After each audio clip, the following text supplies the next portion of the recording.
Okay, so we are recording now. Welcome everyone to our presentation today. We have Jeff Palahniuk and Kathleen Hutchins from the United States Patent and Trademark Office, and they're going to share a little bit of information today about opportunities to work with the USPTO and share a little bit about their experience as staff members with USPTO. This is a recording, and so this will be added to the Forge website as soon as the recording is available. So please feel free to go back to our webpage, which is forge.arizona.edu, to access this recording in the future. With that said, I will turn it over to Jeff to go ahead and start our presentation. Thank you very much. I like the claps. Good afternoon, everybody. Nice to see everybody again. My name is Jeffrey Palahniuk. Today I have with me Kathleen Hutchins. She is my co-detailee. We are detailees who are currently working with the Western Regional Office, aka Silicon Valley Regional Office out of San Jose. And today's little chat is going to be about what it's like to be a patent examiner, what sort of criteria we look for, or the office looks for in hiring patent examiners, and what sort of perks and advantages come with being an examiner, as well as hopefully a little time to entertain what questions you may or may not have about the job itself. So without any further ado, this is, of course, the Forge and careers with the USPTO. So becoming a patent examiner. And Kathleen, by all means, jump in whenever you want to expound on anything I say or haven't said.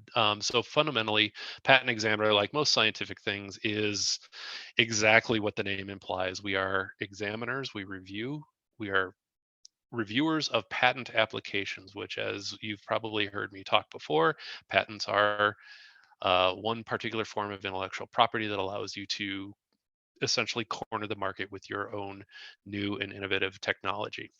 So we are federal employees.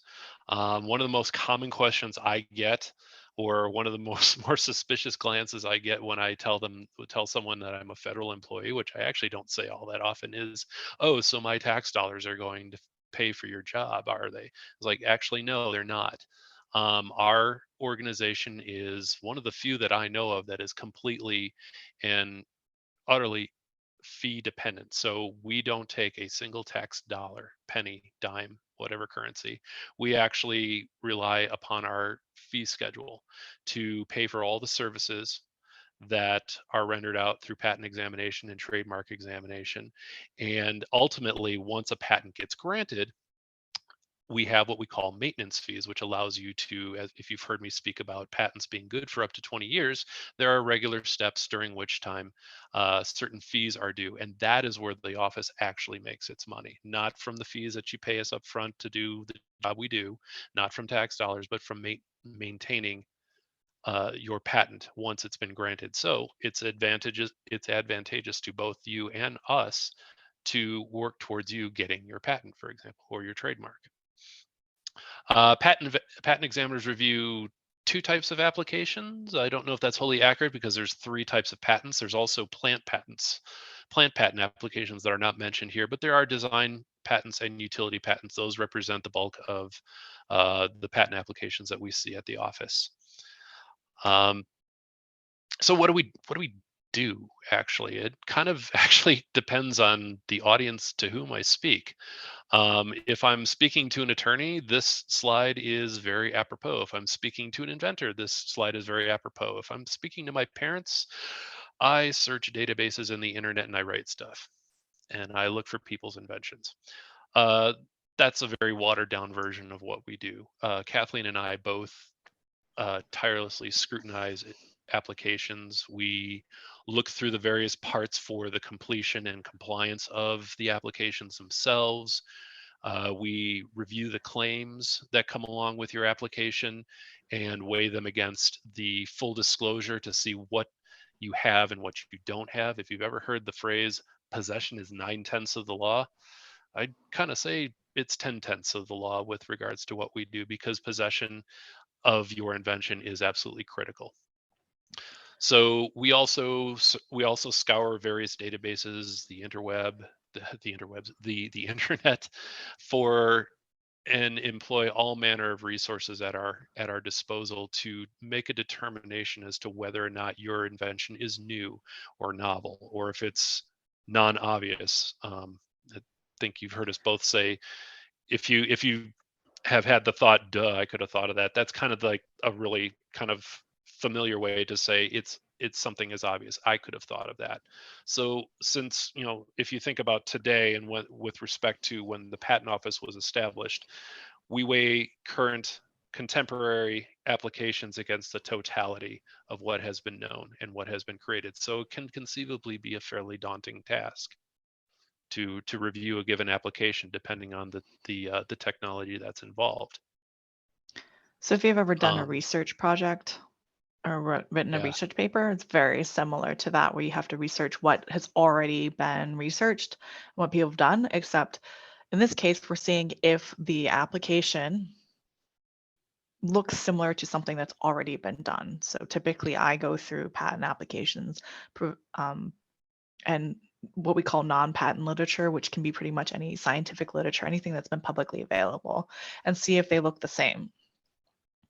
But what Jeff didn't mention is we all specialize in technology. It's not like you just get a floodgate of patents applications and like, oh, today I'm working on a bed, tomorrow I'm working on a lawnmower. No, everybody specializes, so you can get really good and really knowledgeable about the technology or the art. We call it art. You probably have heard the phrase state of the art. That's basically what we mean, the art of that technology. And you can get really knowledgeable about that. So, for example, I work in petroleum engineering. So I got anything that has to do with digging into the earth, and Jeff works in drugs. I yep. think he In says this he case, for does me, drugs. drugs are good. I do drugs. So we I also we have dabble in vastly cosmetics different too. experiences. So, but right. So, for example, when you review a patent application, yours are not to trivialize it, but yours are a lot. You get a lot of drawings and pictures.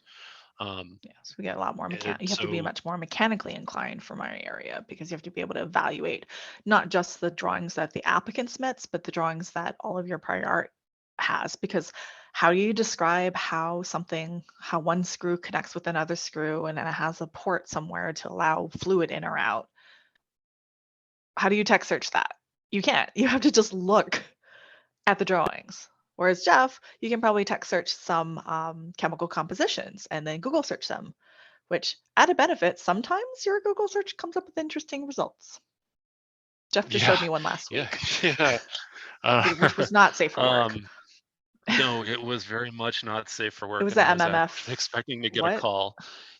I was searching a case that Because you'll need to used know a this. compound called monomethylfuramate polyethylene glycol, and the acronym for that was MMF-PEG.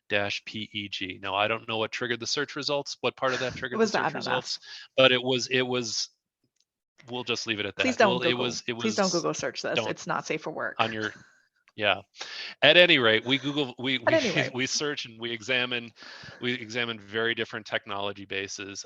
Mine, as Kathleen mentioned, yeah, with chemical structures, sometimes it is pictures. Sometimes I go blind on looking at chemicals, literally, because you can have all kinds of different options that you could plug in for different variables, and a lot of mine are easily word searched. But both of ours have a root in a classification system. So, as Kathleen mentioned earlier, it's not like we get a whole floodgate of applications that are completely irrelevant to the technology that we're familiar with. We have a system in place at the office that allows that to filter down. So something that is classed in one classification, or a series of classifications that fit my background, that application will find it to me. And similar the with the Kathleen. closest So I'm the never closest going equivalent. to do a drill bit for mining oil, and she's never going to Right, that would do be me. an extended release tablet.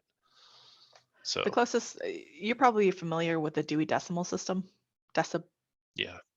yeah, that one for the libraries. It classifies what type of books should belong where. We have a very similar idea with the classification to categorize patent applications and previously published patents or published patent applications.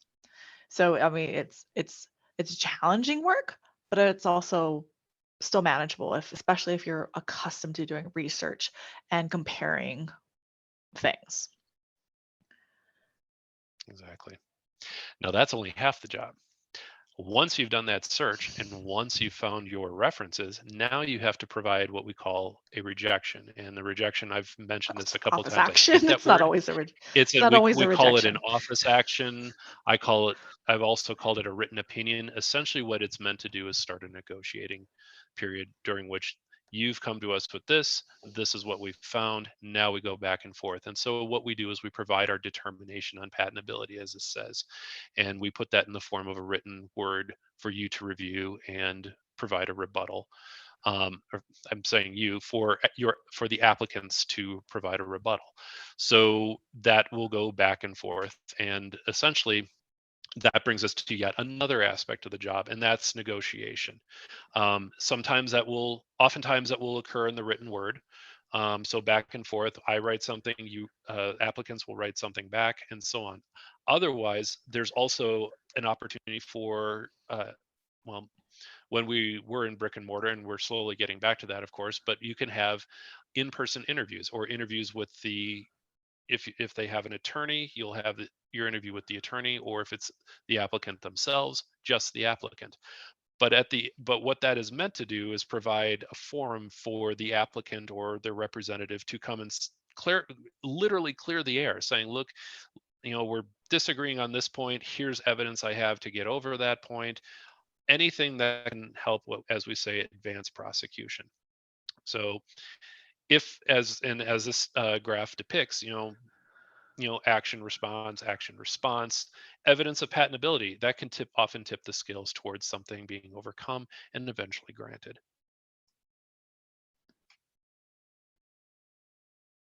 So before we move on to how good and awesome and wonderful we are, Kathleen, did you want to add anything more to the patent prosecution process?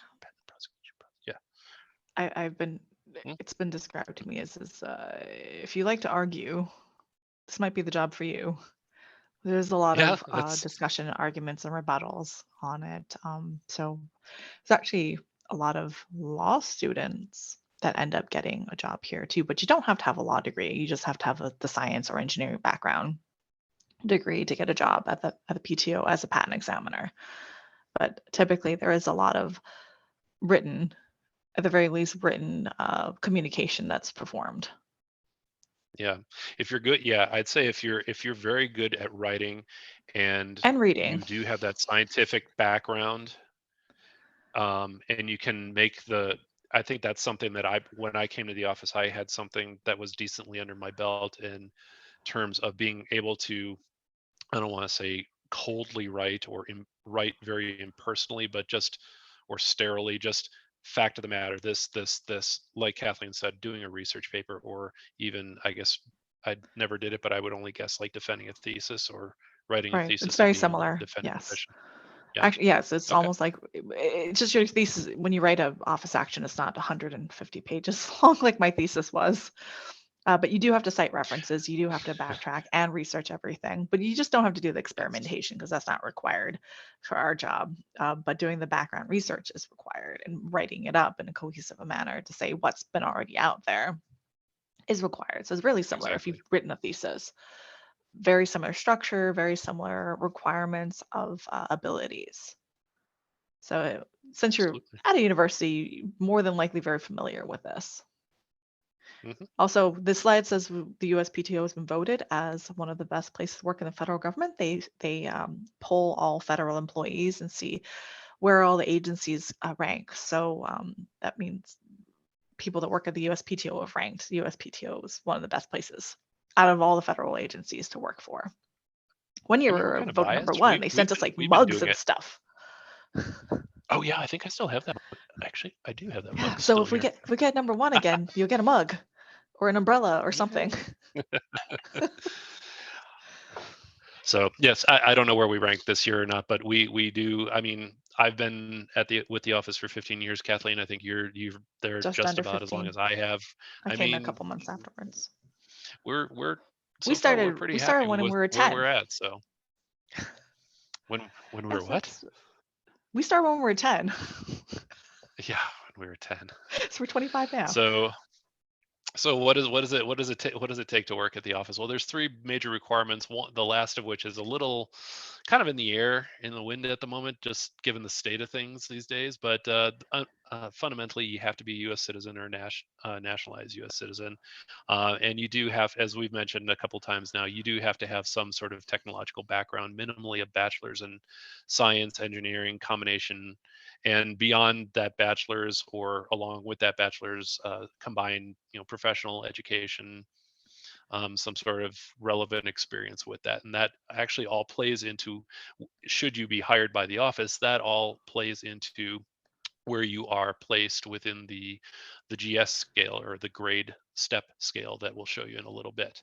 The last one here, relocate to Washington, D.C. metro area or a regional office area.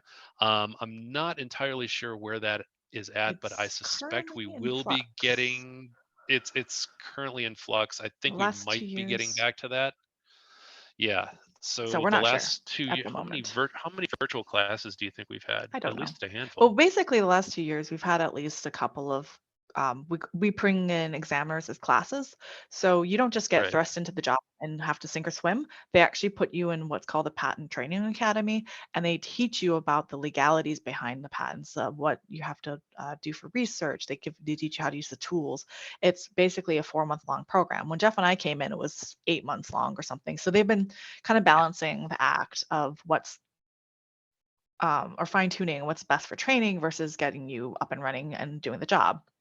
So it's a fairly long period of time where you're in training. You get paid during this time, like your full salary, and it's a time to learn how to do the job, because this is above and beyond what an engineering degree, for example, will tell you. An engineering degree would tell you, hey, I know that this widget is the same as this widget, it's just called two different things, but it doesn't tell you how to use the systems or how to use the law or apply the law. This job is actually considered quasi-judicial, which you'll see when we get to the GS scale, why its potential for pay is quite high for a federal employment, because we are considered somewhat judicial in nature, because we have to make legal determinings on whether or not somebody is granted a patent or not.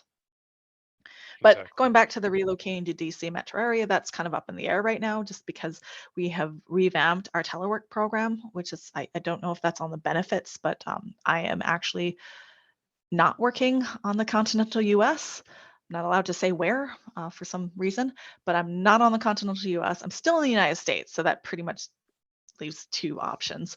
Yeah, And 50-50 Jeff is shot actually there. not anywhere near any of the, he's not anywhere near DC. We have very robust telework program, and they've been bringing in new hire examiners into classes remotely for the last 2 years. So they've still been hiring, even though they didn't have any, like the whole campus was shut down for the DC. Nobody was allowed in or out.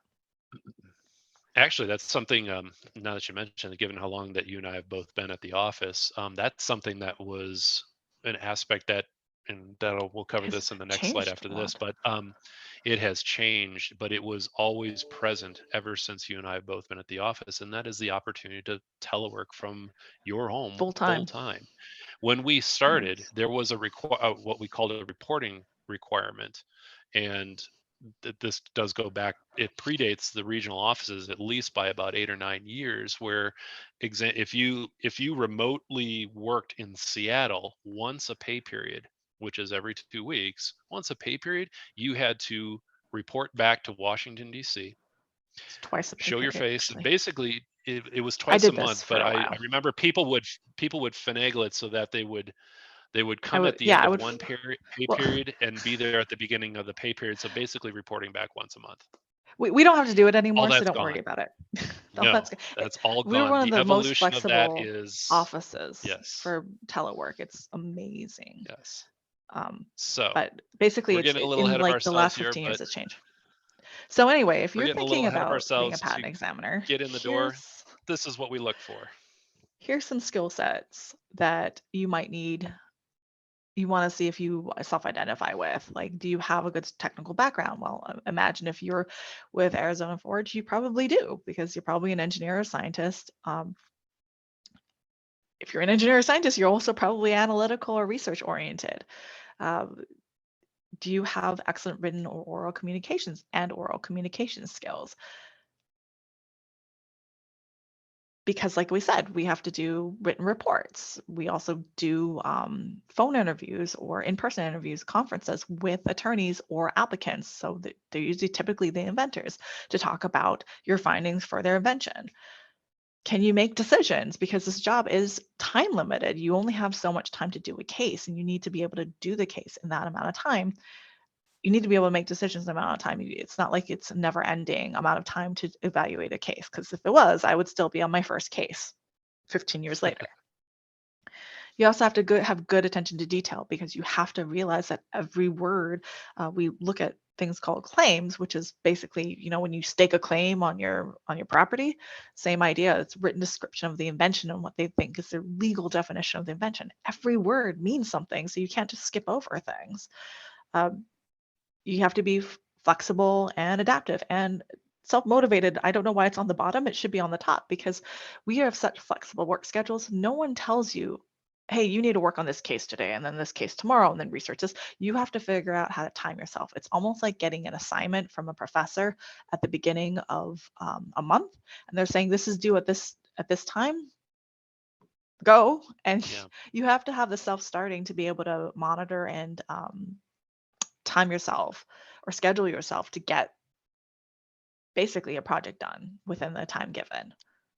Yeah, I'd say it's very hard to put any of these in any given priority. These are all, in my estimation, these are all baseline skills that you need to be able to, if you don't have them honed by the time that you get to the office, they will kind of be self-honing. Because, say, for example, flexible and adaptive, you don't have to, different people work on different caseloads in different ways. Like, I've had friends who are just like, oh, I've just searched all 5 of these cases, and then on this day I'm I'm going going to to write write them my up all at cases up. once. How do you? I just do Whereas one by one. I have to do one, do it well, move on to the next. So So, but it's that type self-motivated, of. you'll It's up to you. get into that, certainly. But The way I've analogized this to people who are either coming out of college or like my parents is like, what it felt like doing gearing up for homework. finals every 2 weeks.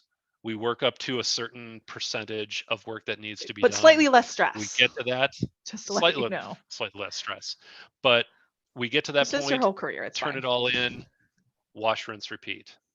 So we start all over every pay period. So it is a Let's get to very, very written where's the good intensive. part, Jeff? And the one, The salary. I'm getting to it, the ability to make decisions, that is something that's, as Kathleen was alluding to earlier, this is a fairly judicial position that we employ aspects of the law, and you ultimately are getting paid to be able to do this research in a timely manner, but most critically, make those decisions on patentability. And it's not like you're going to be thrust into the deep end immediately. You work up You to have it. somebody to So, supervise you. so it Both of does us sound are like a lot of work. primary patent examiners, which means we can supervise junior examiners and sign work for them. We're just not their supervisor where we do hiring or firing or disciplinary actions. We just review their cases for accuracy and coach and mentor them, or junior But examiners. as a caveat So to that, even before we don't get to worry, reviewing other people's cases, is as we have to primary go through a examiners, we go through full our own process. rigorous evaluation so Test. that we can sign our own work. And that is one of the hallmarks of becoming, and one of the biggest benefits of becoming a patent examiner, is that you work up to becoming a primary patent examiner. And it's there's a line from Dante's Inferno that I quoted when I made it through the program, as we call it. It's capital T, capital And P. it's no. It's long is the way and hard that through hell leads up to light.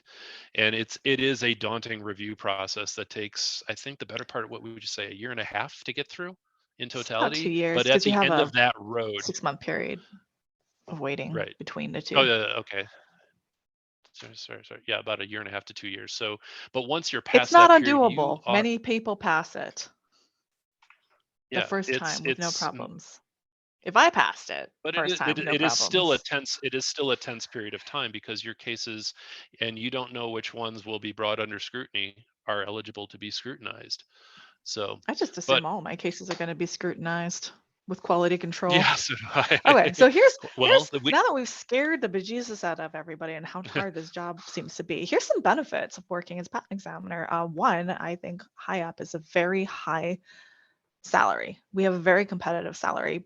They have non-competitive promotions to GS13. If anyone's familiar with how federal government typically works, promotion to GS13 or even higher is typically you have to wait until someone retires or dies, has been quoted to me. So I got my wow, GS14 position when I was 28, which apparently in where I live is unheard of because most GS14 positions are like heads of sectors or divisions, and they're usually typically, in their 60s.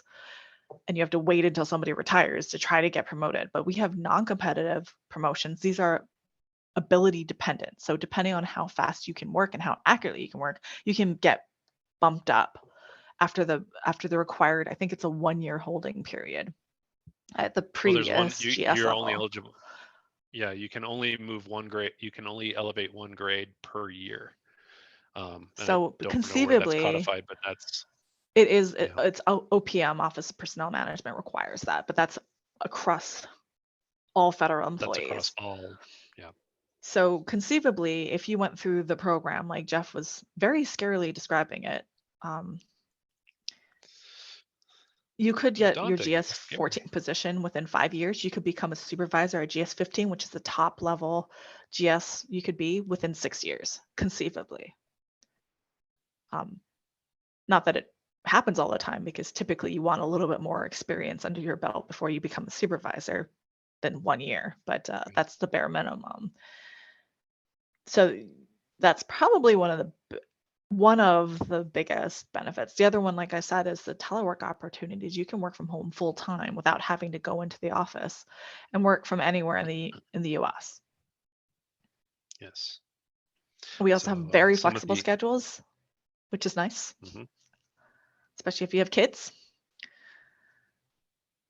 I don't even remember the version of the schedule, but there's a whole multitude of different schedules. Like 5-4-9. You work five We're not on 9-hour days a 5 week, 4 9 hours a days. days a week, or 4 You 10s, get every or other I think I Friday think off or I something, think I'm or every other pretty one much day on off. like There's a whole bunch maximum of, flex at this point. which It's just far means, more open now than it hey, once was.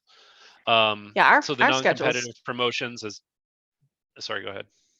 the maximum flex is just basically you work the bands of 5:30 in the morning till I think 10:30 at night. Anytime in between then, as long as you work at least, um, I think there's a 4 one hours time a day. band you have to work, but as long as you do 40 hours, you don't even have to do Yeah, 80 hours for the bye week. You're pretty much yeah, okay. not more than You just 12 can't work hours a day. Sundays, but not more than 12 hours a day. Yeah. So it's very liberal. You can schedule it. You might So say Paul's flexible. asking, it's very flexible. Thank you. Paul's asking for college students who is interested in being an examiner, what type of experiences would you recommend to them? Are there internships they could pursue, or like internships with the USPTO? Actually, there are internships through our, at least through our outreach office, but I don't know if they But it's not necessarily per se for cover patent examiners. examining. The thing I with don't know that they've examining had the is, examining internships for a a no, because I can like I certainly ask said, we about have like a those. 4-month program you'd have to go through to even be able to be a junior examiner. We might have to follow up with that, Paul. But we do have Yeah, internships I'm for actually the going to ask about outreach that. office, but it's not for examining per se. I mean, the office does not actually have a requirement that anybody has been previously employed.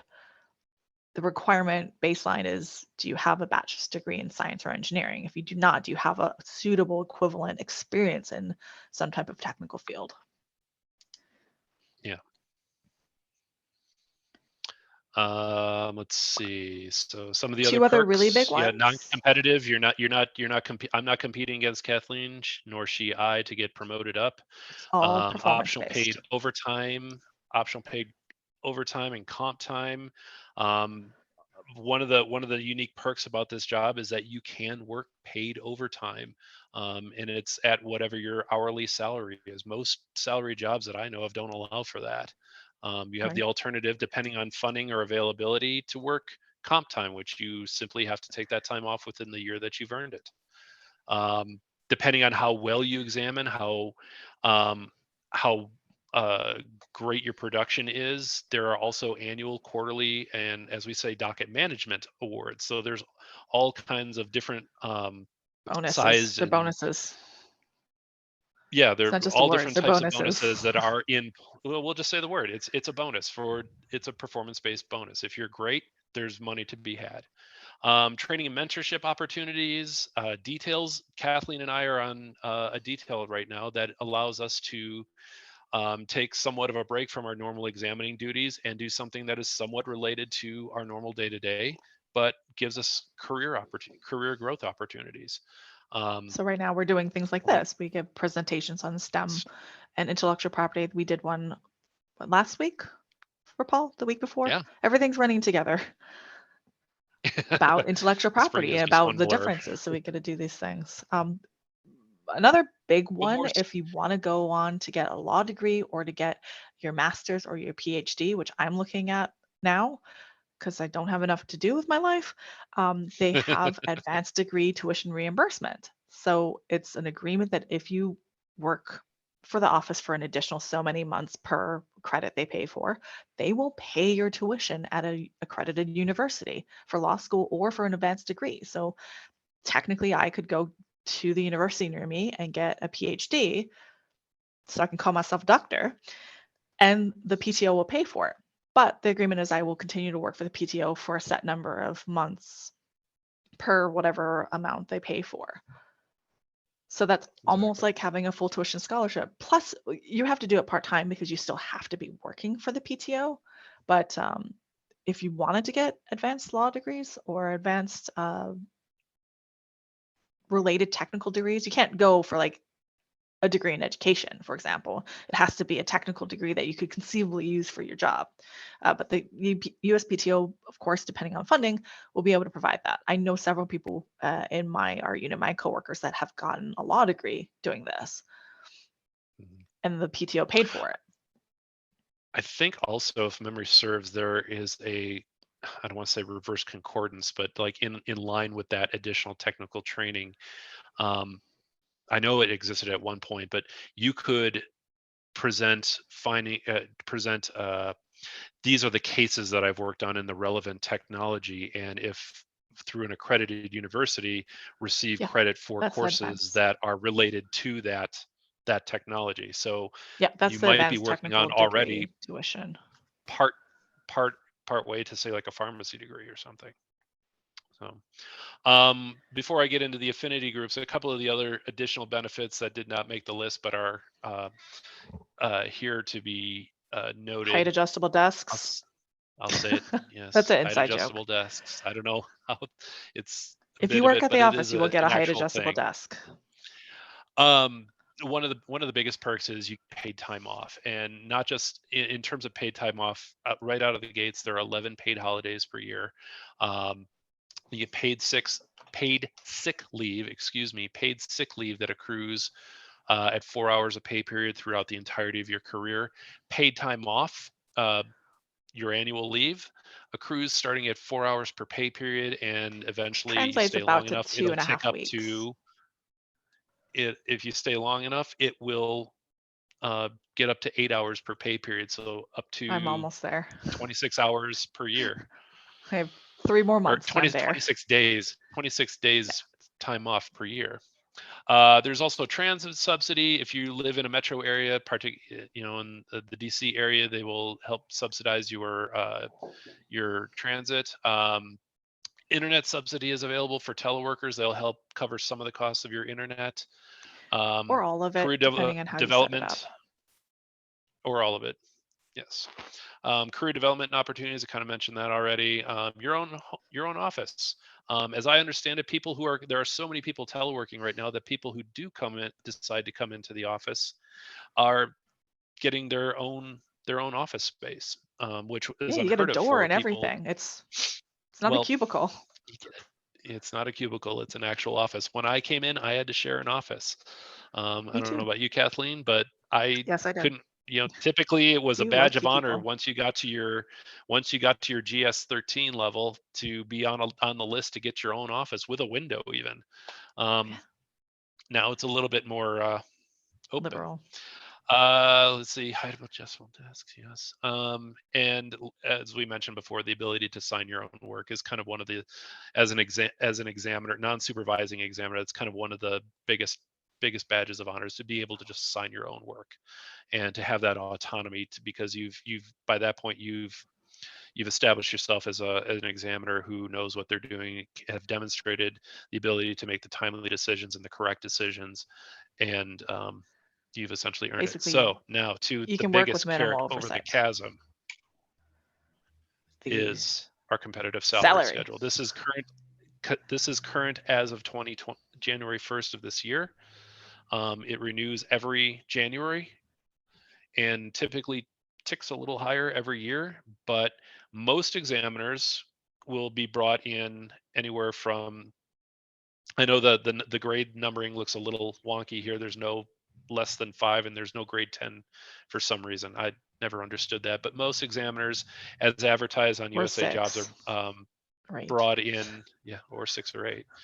I just don't like many even numbers. I don't know why.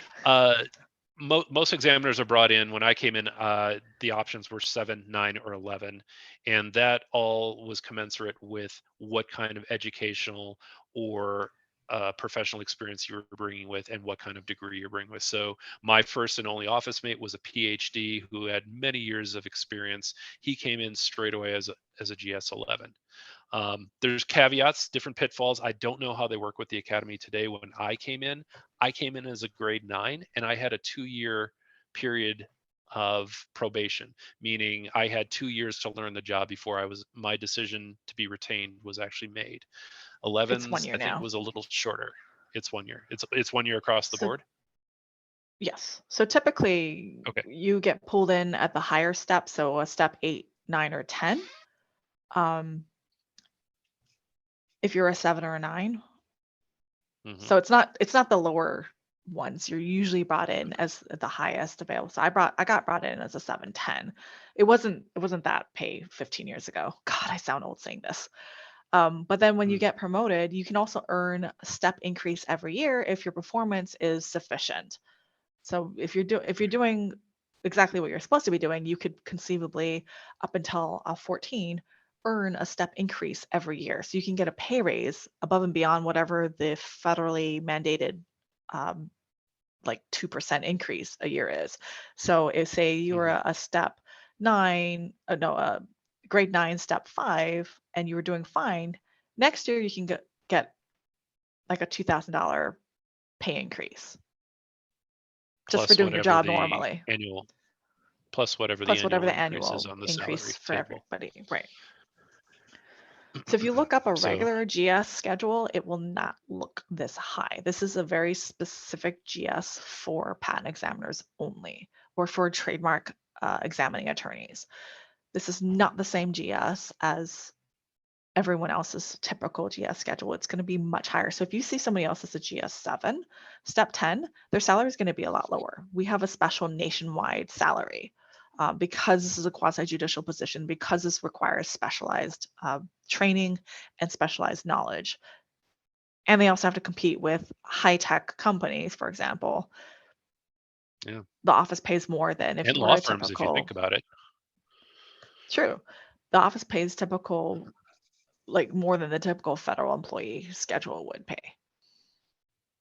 Yeah, if you'd like to see the breadth and just sheer vastness of the number of scales there are, just simply go to opm.gov and look for salary tables, and there's a salary table for just every conceivable position, it seems. But we're under a special pay rates table for patent examiners. So, but as Kathleen had mentioned, we have to stay competitive. So I know there are people who have come to the office.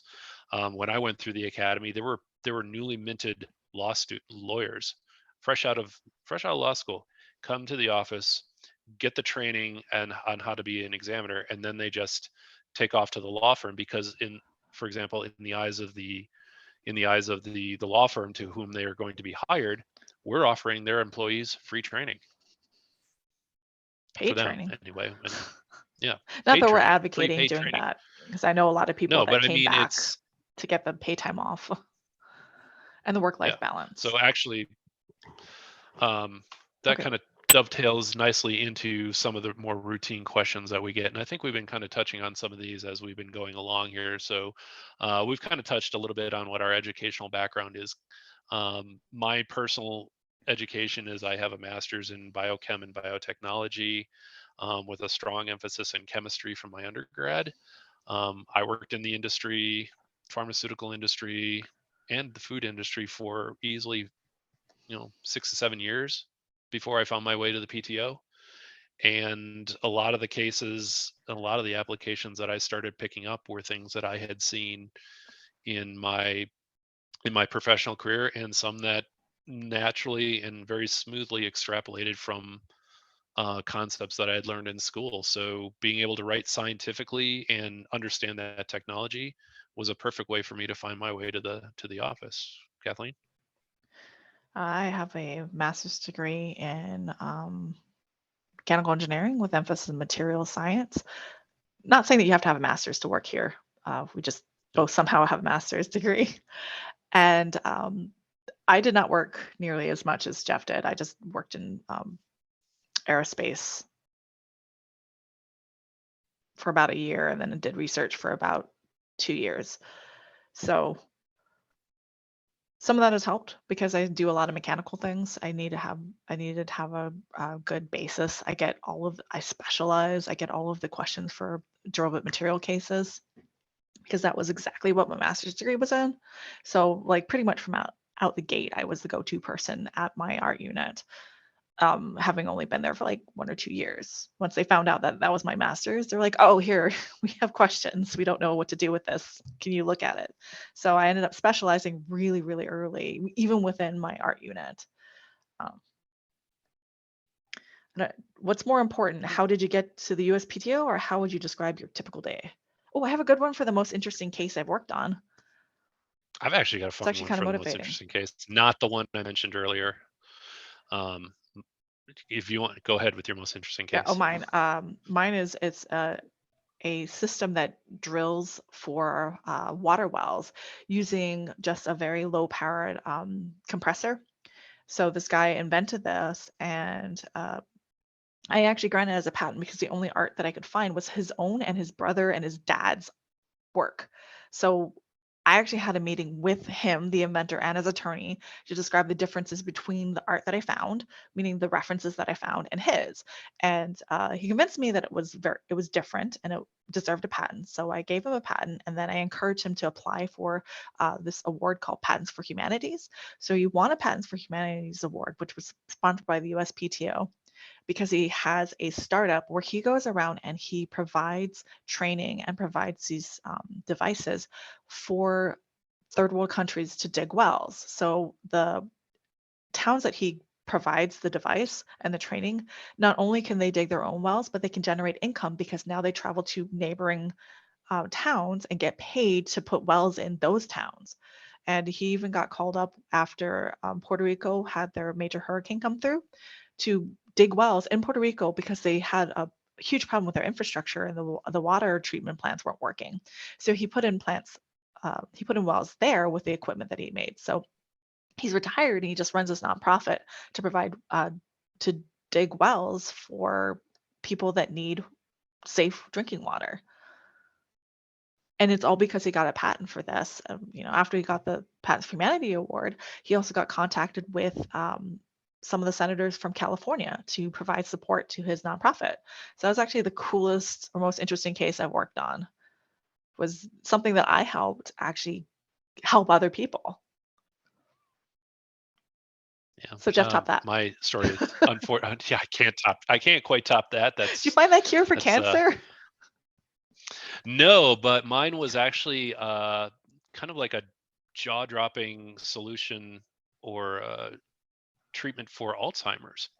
So a couple of inventors That's a that good I one too. spoke with from Florida were working with a composition that had been known to treat Alzheimer's, and If there are any chemists who are tuning into this, as you know, you have kind of a reaction energy, and you have a peak over which you have to overcome in order to, you know, you know, to achieve a certain result.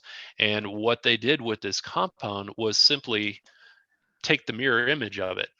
It is the exact compositionally, chemically, elementally, it is the exact same compound. It is just simply reversed.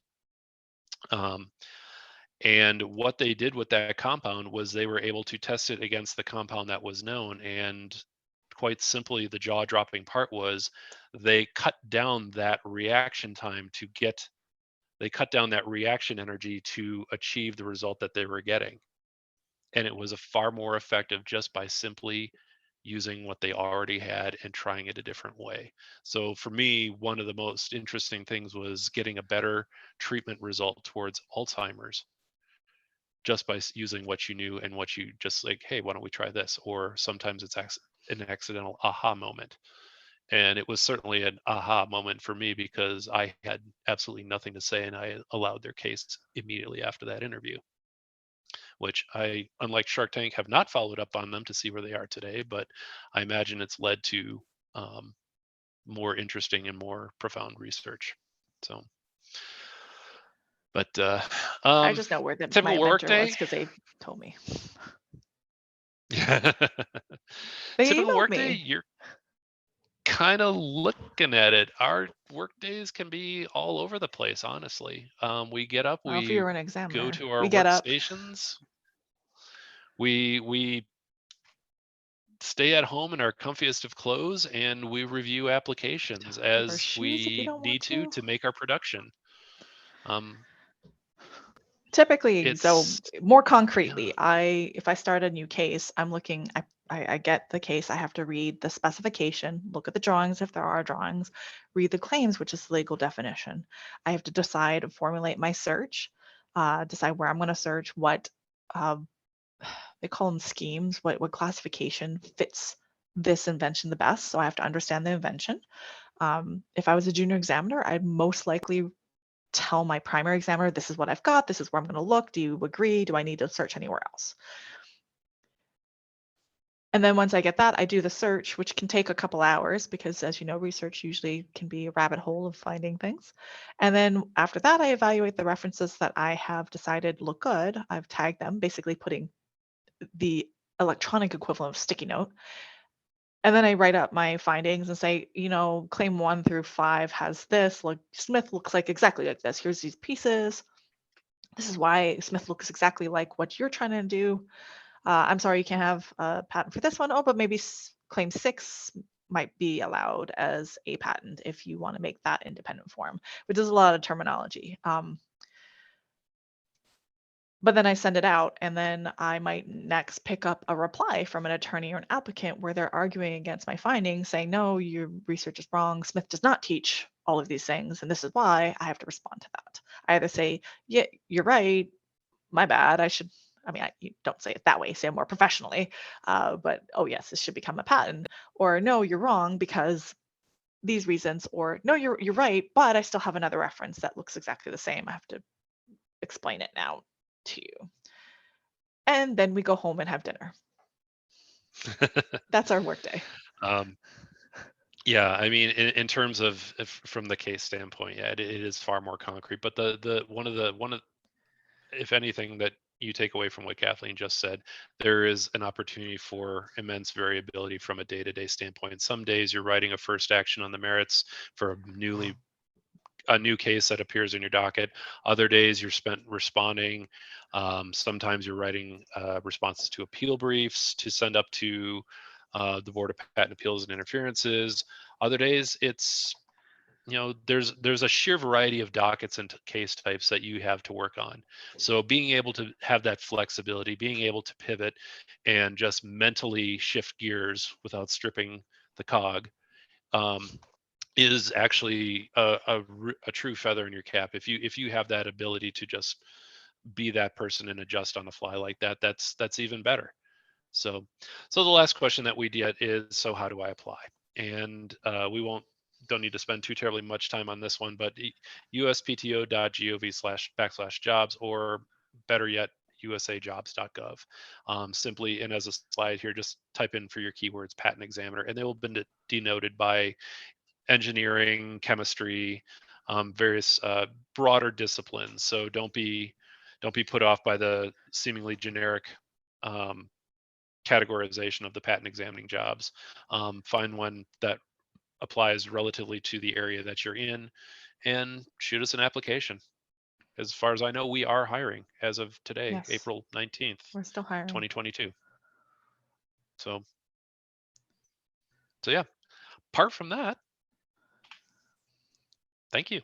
And this is our contact information. You can contact either Kathleen or myself at Silicon Valley at uspto.gov. If we are not available, someone will absolutely get back to you. Oh, Paul says, what do you find most challenging So- about the job? Paul's asking, what do you find most challenging about the job? Ooh, that's a great question. It varies from day to day. I find time getting that examining within the time limit given, but I have a lot less time than Jeff does. And Jeff, you're sharing your screen, so I see myself in like infinity. Infinite Kathleen's. Yes, it's a Sorry. lot of There we go. me. Stop sharing. So there is a time I- time limit on things. So for me, that's challenging because I always want to try to find the perfect reference that looks exactly like what they're doing. I don't know why. It's like something perverse in me. Just be like, oh, I gotcha. But we only have No, I get that's 10 hours to do that's a an case. accurate- So that's an accurate statement. I get somewhere between the case depends, anywhere from 12 to 13 hours. But regardless 2 of extra that, I hours can make a have a difference. case. I could have a case that is seemingly very, very broad, and I will find myself easily snared by that rabbit Sometimes hole. yeah. And just like there Sometimes you has just got get to be stuck. something out there. And Yeah. it's nothing you did. I mean, it's not your fault that there's not an easily findable thing that looks exactly like it. That's why we have a job, because it's not easy to Mhm. find. It's not something that AI could take over, for example. It's something that a human needs to be able to interpret and understand, which is it's good for job security. Yeah.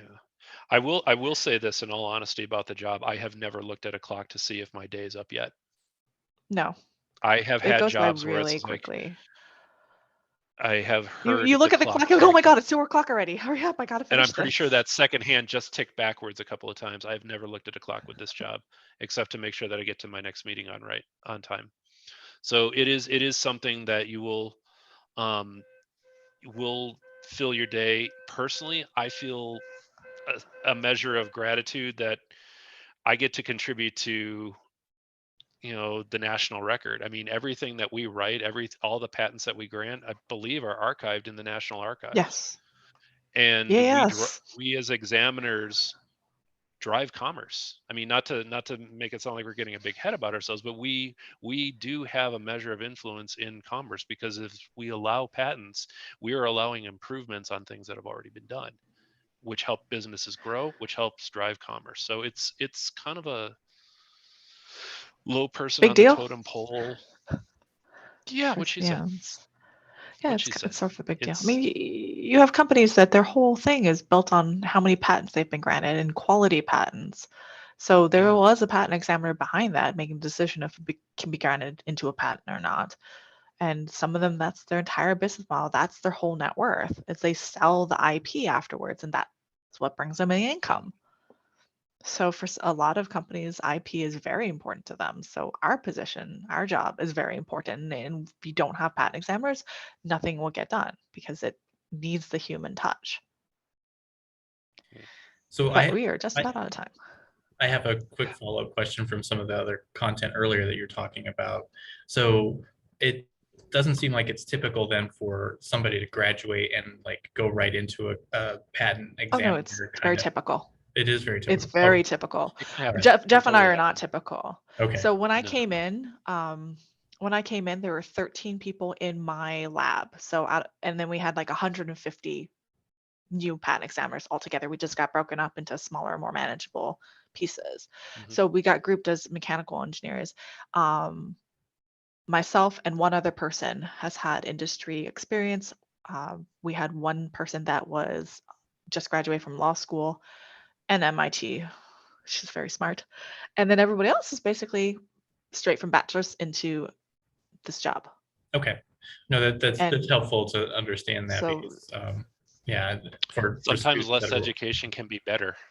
okay. I've had in my personal, I'm not kidding, in my yeah, personal some people academy just get bogged class. down. Well, no, I was in a class with some that were PhDs and were trying to write peer-reviewed journals for each and every one of their Yeah, you office don't have time for actions. that. And You the do not have analogy time that for that. was made to that is we're building Cadillacs, not Mercedes. So you're putting all this hard work and all this extra work into it, and something that PhDs can often lose sight of, or at least certain mindsets, is that move the widget, move the widget, move the widget. It doesn't have to be, you don't have to prove every last little granular point, but you do have to, you are on production. Mhm. So I knew a good number of PhDs that just did not make the cut. Yeah. So, But I mean, from your own individual experiences, are there certain experiences that you had in college that you think maybe prepared you well for this role? Writing papers, Writing papers, doing yeah, research okay. definitely helped.